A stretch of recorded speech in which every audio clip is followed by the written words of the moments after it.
heart of obedience. Let us imbibe spirit of obedience to your commands without wavering. Teach us, Lord, to serve you diligently and perfectly, only to the honor and glory of your name, and not for self-glorification. Through Jesus Christ our Lord. Amen. At this point in time, I'd like to minister unto us on the theme titled Obedience, Strength to a Diligent Workman. Obedience, strength to a diligent workman. At this point in time of fasting and praying unto God, which has coincided with the outbreak of pandemic called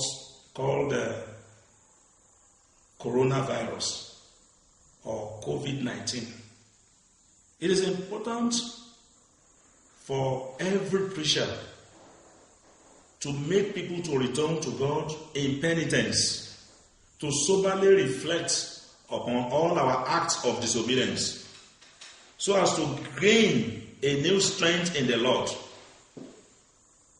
through our yieldedness to the commands and instruction of our Lord and Savior.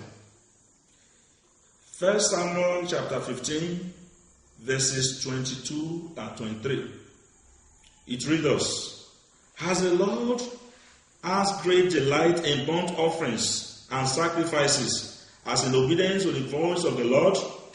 Surely to obey is better than sacrifice, and to heed than the fat of rams. For rebellion is no less a sin than divination and stubbornness. It's like iniquity and idolatry. Because you have rejected the word of the Lord, he has also rejected you from being king." This statement came unto Saul the king, as sent to him by God through Samuel, because of the sin of disobedience. We are expected to do our best to present ourselves to God as one approved by him.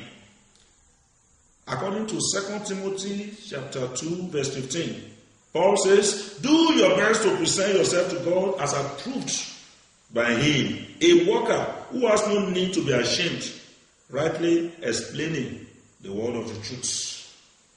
Obedience simply means compliance with an order, with a request, law, or submission to an authority. The Bible talks so much about obedience, as it is seen in many scriptures.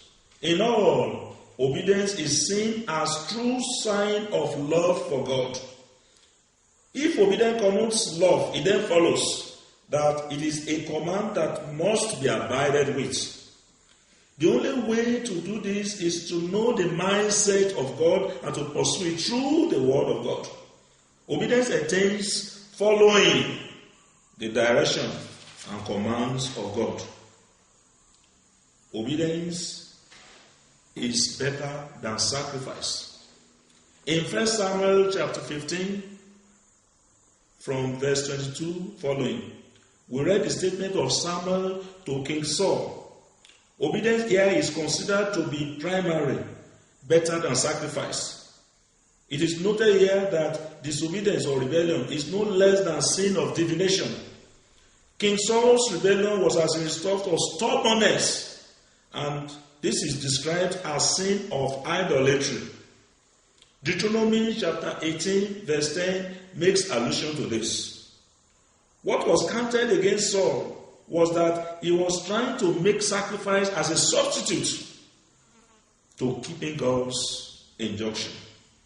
By keeping the best of animals instead of destroying everything in Amalek, he claimed to have kept them for sacrifices to the Lord against God's command. You cannot disobey God's voice and try to make it up with God. This is considered utter foolishness. We can never compensate God by religious activity devoid of obedience to God. If we read Isaiah chapter 1 from verse 11 to verse 15, or we read Amos chapter 8 from verse 21 to 25, We can deduce from these passages that our religion and sacrifices are meaningless and detestable to God without obedience to His word. A diligent workman, according to Scripture, does not refer merely to a man who works with his hand to earn his living, but it implies being able to handle the word of the truth rightly. It's only when a person has been able to handle his services to God diligently that he can prove himself approved of God. Diligence in service to God connotes much study of the Word of God, much contemplation and prayers, being able to understand properly divisions between old and new covenants. Religious activities are quite good, but our goal should be to have delight more in obedience to God than performance of ceremonies and sacrifices. How can obedience be strength to a diligent workman? A diligent workman will definitely draw a lot of strength from obedience to God.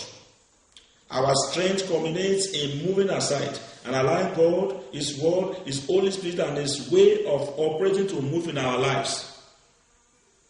Jettisoning our wisdom, jettisoning our strengths, jettisoning our ability to gather resources, relying on God's precepts, drawing strength only from the Holy Spirit of God, allowing the Holy Spirit to operate in us. We have to trust God that He will be true to His word. We cannot claim to love God if we do not trust Him and His word. Obedience as a source of strength gives us the ability to walk with God. There's no way that we can come into close relationship with God and walk fully in the blessing of God, enjoying communion with Him without obedience to Him.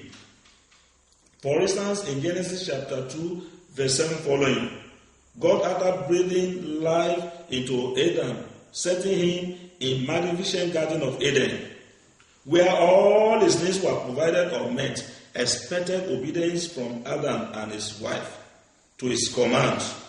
Sadly, Adam disobeyed God, and he and his wife lost all the privileges and opportunities with God.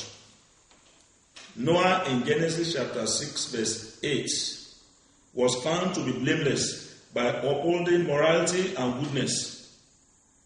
He then found favor with God, which saved his family in an ark when God destroyed the world with flood. Enoch, also in Genesis chapter 5, from verse 22 to 24, is recorded, did not see death for his uprightness. Because he was upright, he did not see death. The same promise of life eternal is found in Jesus, if we obey His command and serve Him diligently, according to John 11, verse 25 and 26. Secondly, when we obey God, we hear God's voice the more and are directed by God's voice. God's voice gives wisdom, intelligence, and direction. Moses emphasized the essence of the obedience to God's injunction in Deuteronomy chapter 4, verse 5 and verse 6. See, just as the Lord thy God has charged me, I now teach you statutes and ordinances for you to observe in the land that you are about to enter and occupy.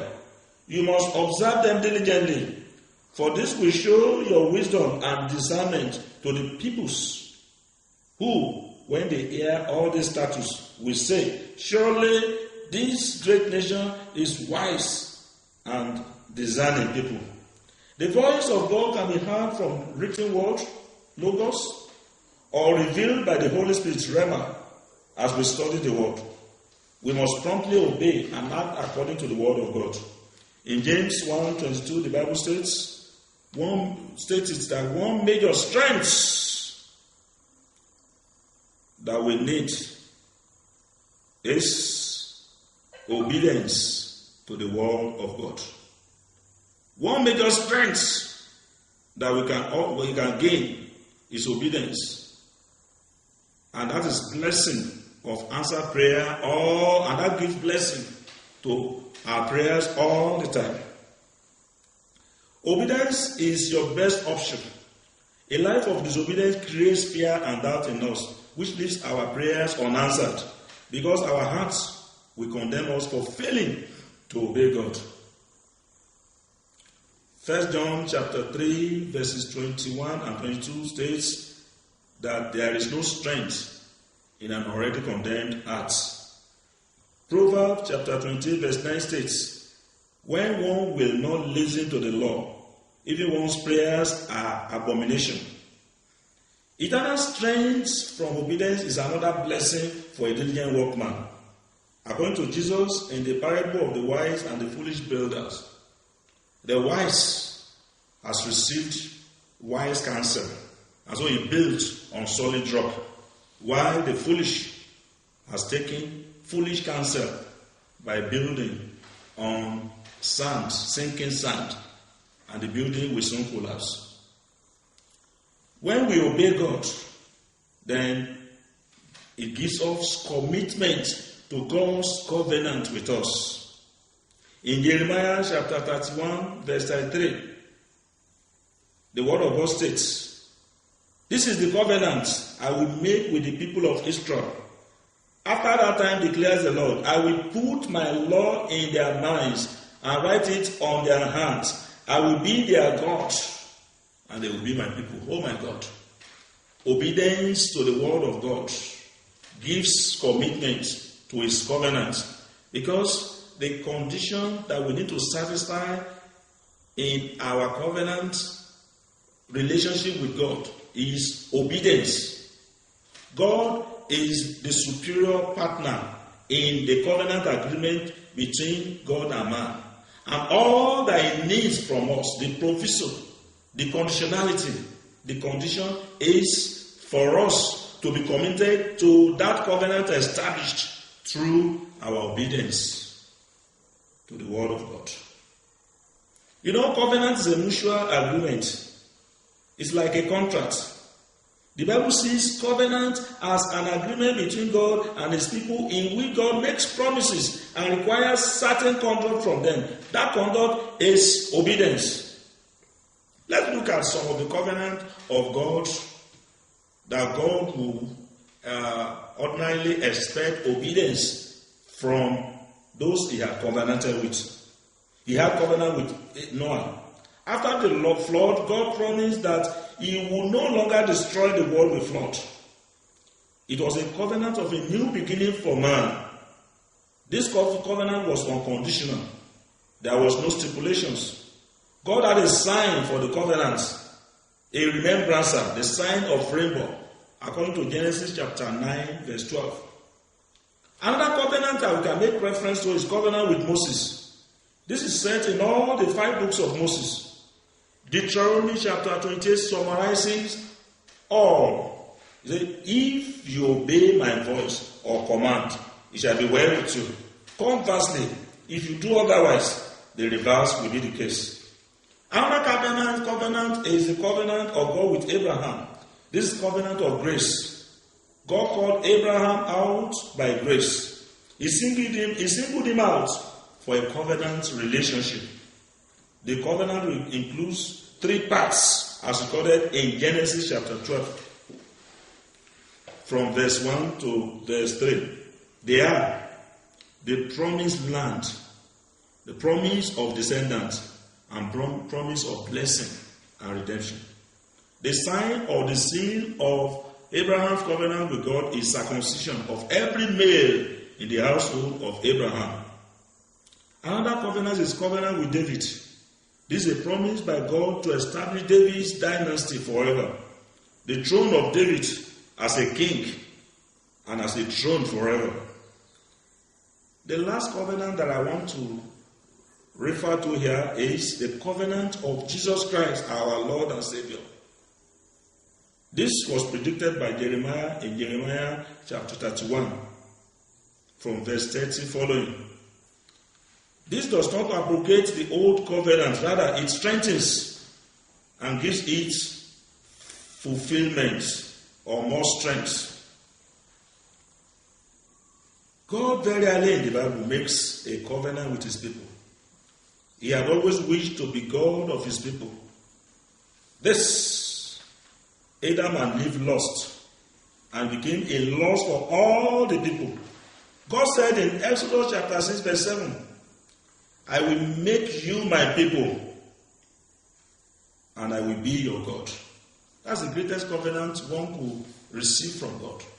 God being our God and we being his people. He has promised and he does not fail. Our responsibility to remain his people is not negotiable in Christ.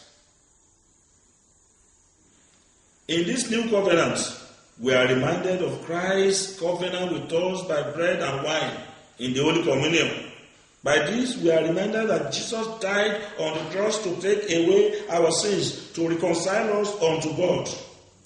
Our will must be submitted to his will. We must act like Jesus Christ also, who submitted his own will to the Father.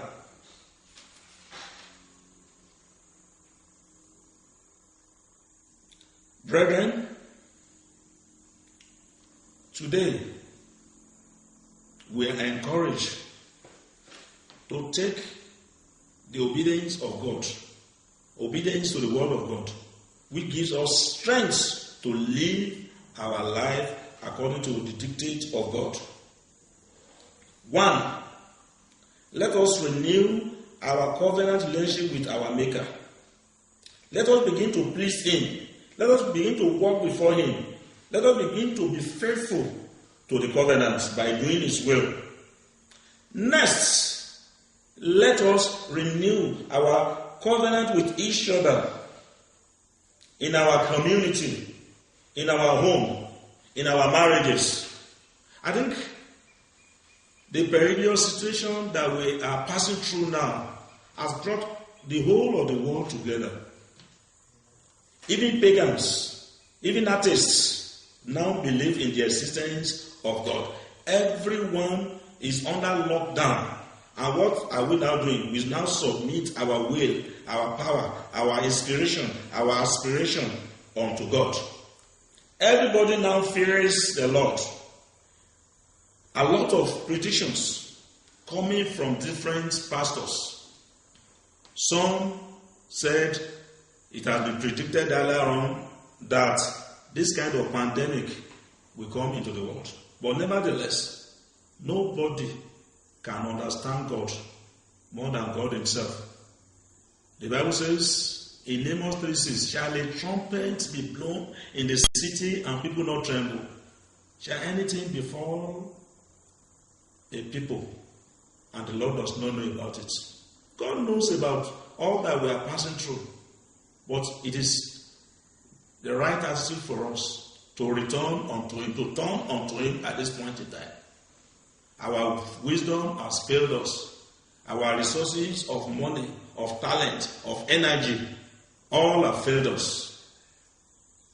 Every attempt to provide solution brings illusion and illusion. All that we need now is the wisdom of God. And the only way to gain the wisdom of God is obedience. Let us ask ourselves individually this question. Are we still obeying God? Have we broken our covenant with God? God is stable. He renews his covenant every brand new day, according to Lamentation 3:23. First, between you and your God, check your relationship. Examine yourselves individually during this season. Next, check yourselves. All that God has given you, your position or love for position, your money or love for it, mundane things, love for them. What have they turned you into? Your relationship with others, your relationship in your marriage. Look at what greediness, lust, unfaithfulness has turned you into. You cannot tolerate your fellow human being. Your relationship in society has turned sour because of selfishness, selfish pursuits. Christians, are we still committed to the gospel of our Lord Jesus Christ? The gospel of reconciliation, the gospel of peace. It is my prayer that the Lord will bring unto us again contrite spirits, hearts of obedience, that we will forsake our sins and return to God. Lord Almighty, at this point in time, we submit the totality of our will, the totality of our intention, the totality of our wisdom and strength unto you. Lord Almighty, you have always been making fun of Satan the devil, and on the cross, you conquered him and subjected him to your foot. We pray at this point in time that you will take away the reign of Satan from this world, and let your reign of peace and reign of joy and blessing be put in place in the stead of that of Satan the devil. Let's shed your light once again to illuminate our world. Through Jesus Christ our Lord. Amen. Yes,